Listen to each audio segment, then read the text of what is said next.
अरे वो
Good evening, everyone.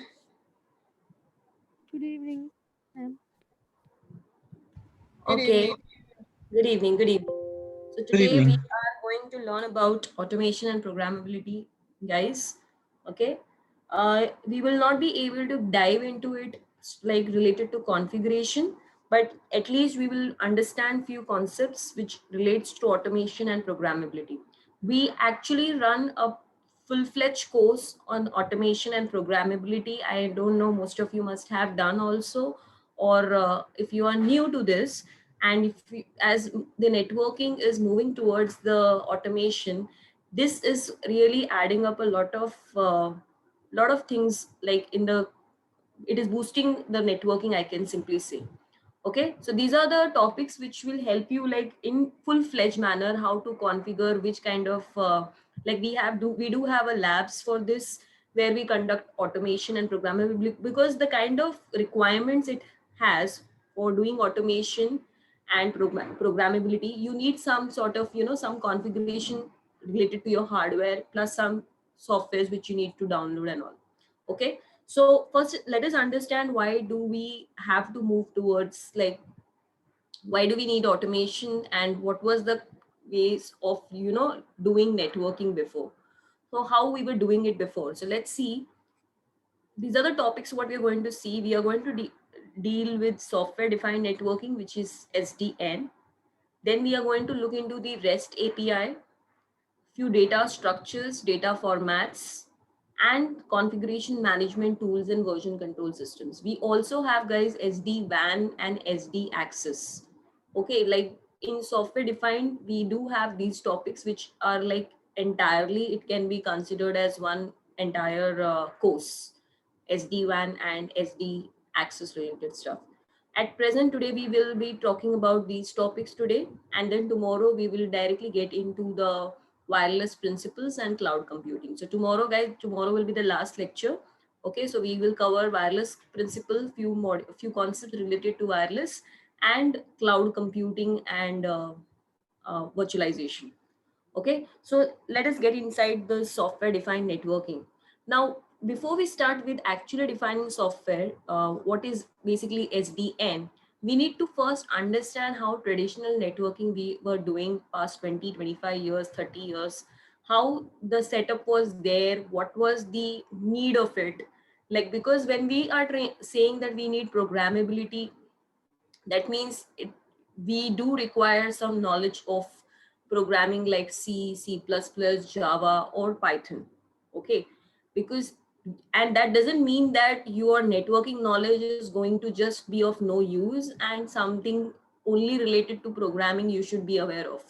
When we say about automation and programmability, it is a mix of both, flavors of both. You need a good understanding for writing down the automation scripts, and you should know what is networking, like what was the, how do we use to configure on a CLI, how we used to debug the or troubleshoot the things, as well as how do we use to, uh, show the commands, monitor the commands. So it it does require a good sense of, understanding networking.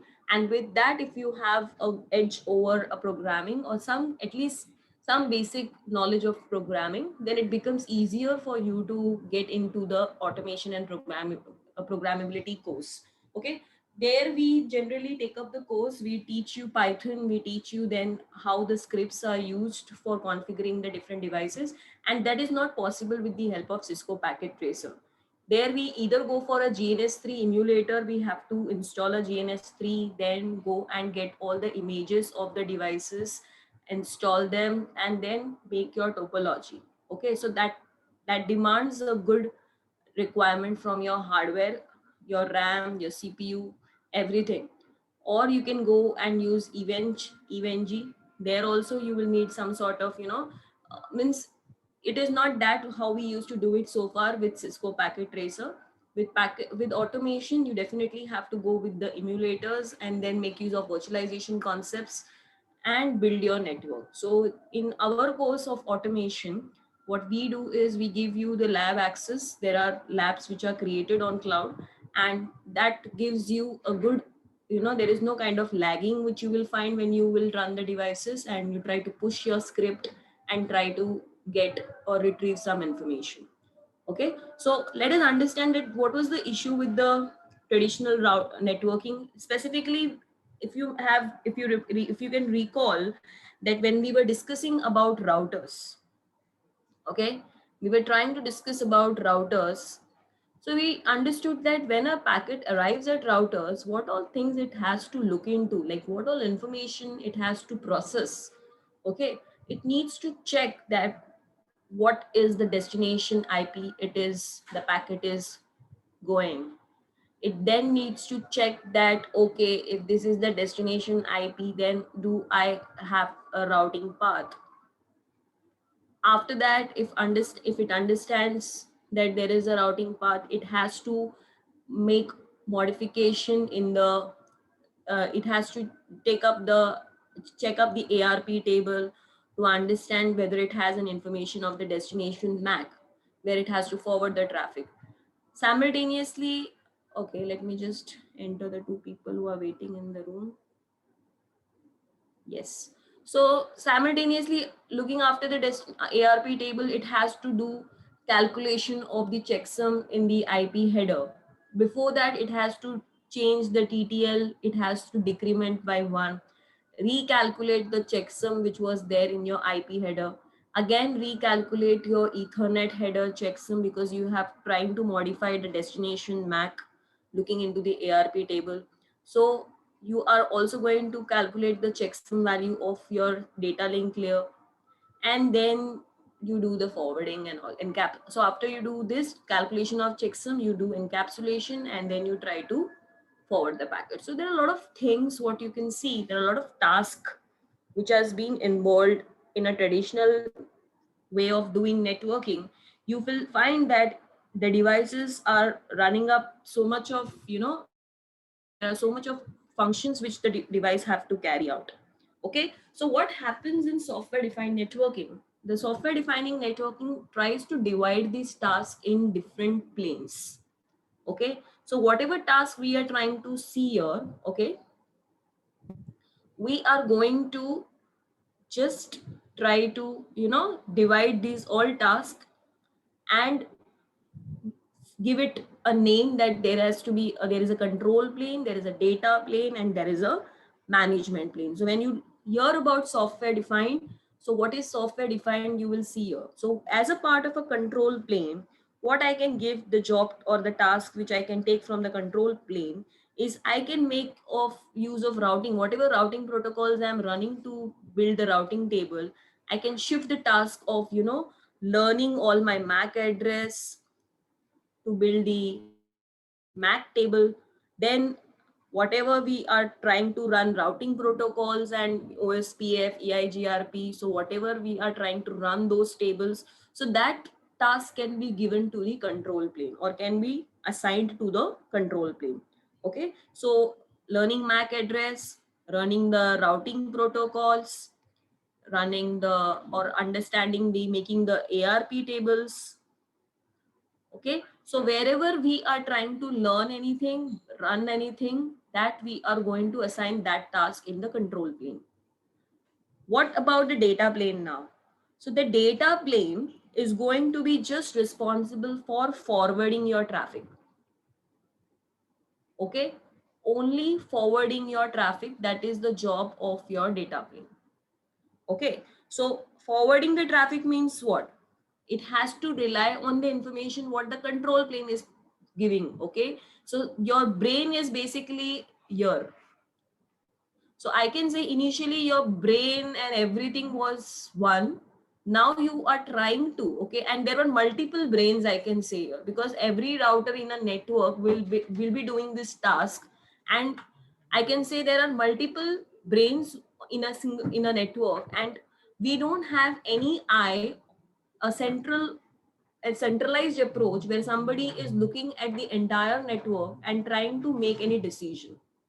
Okay, you don't have a picture such that there is one particular device who is basically having a control or who is able to see everything which is going inside the network. because what we see in a traditional networking is a kind of a distributed approach. There is no centralized approach. Okay, that is one of the biggest difference I would point out here when we go with the software defined stuff and when we were going with the traditional stuff, manual configuration, manual monitoring, everything. So there the difference lies here, that there we used to have a distributed approach where every router, everyone was using their brain to calculate the routing protocol, to calculate the routing cost, their ARP tables, learning the MAC address, making all this whatever we have mentioned. So what software defines does is it tries to separate the task, and it is trying to make one brain who is going to learn everything, and this is going to act like, the devices who will be there, they will be now only, listening to the controller, I can say. There will be a controller who will be basically giving you the information what to do. So data plane completely relies on your control plane. Okay, so once I said that we have to just forward the traffic, so forwarding the traffic means what kind of job here you will have. You need to just encapsulate and decapsulate the packets in this particular mode. Okay, in a data plane, you are trying to encapsulation and do encapsulation, try to add or remove the headers, and then change the natting, because here again when I was talking about router, we also have the process of natting, patting, checking the access list, which I have not mentioned. So these all things were again there when we were trying to understand this. So only the learning part has been shifted by the to the control plane. Okay, the learning of everything. Rest everything related to natting, dropping the traffic, if you have set up an access list, or matching the IP address in the routing table. All this thing will be the job of the data plane. Okay, so there is no learning involved. You just try to match, encapsulate, decapsulate, and just follow the order type kind of a work which it has to do. Okay, and management plane. Okay, and this whatever data plane has to do, the job is to be done very fast. Okay, we want that whatever task we are performing, changing the NAT, or looking at the access list, or looking at the MAC IP, and trying to add up headers and remove headers, this task needs to be done very quickly. And for that you have specialized hardwares now, which basically does this kind of forwarding very faster. Management plane is simply a kind of management, all kind of network management what we saw related to telnet, SSH. Okay, or directly through console port you're accessing it. So that is the job of the management plane. Okay, so in short, I hope this thing is clear, that when we are talking about a software defined thing, we are generally keeping actually only these two planes in mind, control plane and data plane. This plane is not considered much because this was already there before also in network management stuff. So control plane and data plane. So you are trying to separate both. Initially, you can say that they were together in a traditional devices, what we had, everything was together, your plane was all together, and you're in software defined, you're trying to separate them up. Okay, you're creating a separate interface, like you have a control plane and then you have a data plane. So your all your running protocols, you're building the neighbor tables, you're building the your link state databases, you're running the ARP, you're running this SPP, everything in the control plane, and you're in one word we can say that you're only responsible for forwarding. But when you are saying forwarding, so by default the picture of encapsulation decapsulation comes. Okay, it is just not by taking it and forwarding it. Forwarding makes sense by understanding that you have to do matching of the addresses, matching of IP and MAC addresses, and then doing encapsulation decapsulation. That particular task is involved in forwarding process. Okay, okay, okay.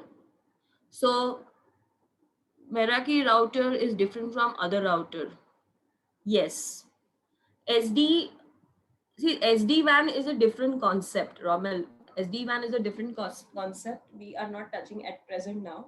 Okay. So there it supports the Meraki router, and that router is also useful when you are going to learn about IoTs. Okay. When you go with the IoT stuff, that also comes into picture. So it's a different router. There is a different specification to work with it. Okay. All right.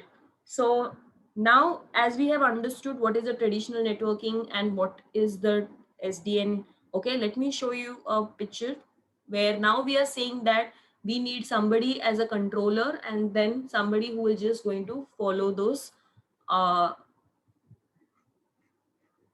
follow the information. So here is what it looks like.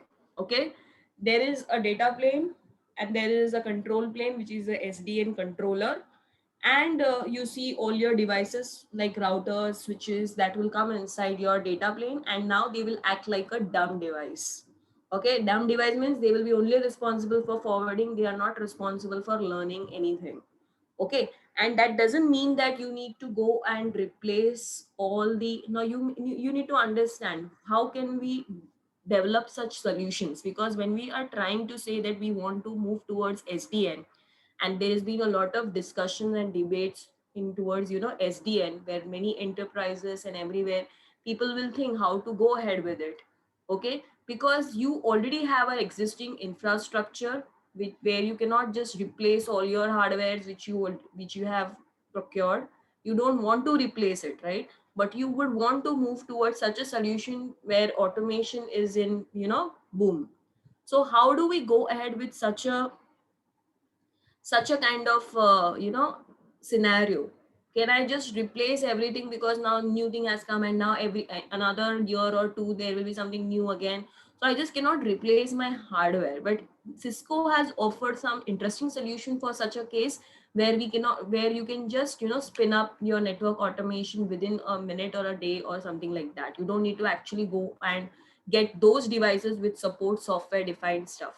Okay, because your existing device may not support that. So there is a solution for it. So there is a controller, what you see, okay, the SDN controller. So I'll show you now what are the different ways where people implement SDN, and which way is generally what Cisco has offered without disturbing your existing infrastructure. Okay, without disturbing your existing hardware, whatever you have, how can you still go ahead with the concept of uh, software defined networking? Okay, so here we have the, before we get into it, we need to understand some more technical terms related to software defined networking. So having understood the difference or the separation which has happened between the control plane and data plane, now how is the communication going to happen between this controller and the plane, and between the administrator and the controller? Because administrator's job is not gone here. Okay, we still need to retrieve information, understand, get configure something, monitor something. So how that thing can happen now? Okay, so for that we need to understand these two terms, which is the northbound and the southbound interface. Okay, because when we are saying that we are using SDN controller, there is a central controller. So how are we going to communicate, or how are we going to have an interaction between the control plane and the data plane? Through what interface we are going to have? We don't have any physical interface, guys, here. But when we say about this northbound and southbound APIs, we are basically talking about a virtual interface. Okay, here we are relating with the virtual interface. Now virtual interface or a software interface, you need it. Now what is southbound and northbound here? The southbound is, let's say, I will just show you the figure again. Okay, so here you will say that here you have the administrator who is sitting here. Okay, so if I just draw it likewise, that this is my SDN controller. Okay, it is similar to, guys, one of the wireless concept. If you can recall, I told you that we have access points and we have wireless LAN controller. And what is the job of the wireless LAN controller? Can anybody recall? What is the job of a WLC? What is the job of a WLC? Manage all the wireless access point. You can manage all the Exactly. access point from it. Basically, this manages all your access point. You don't need to go and manage your access point separately. Okay, you can just sit in, you can just access the controller and look into all the access points which you have in your network. I can similarly say that SDN is almost in the same approach, where you have a SDN controller. okay, and you see that it has a control plane in picture. So when it has to communicate with the networking devices, okay, when it has to communicate with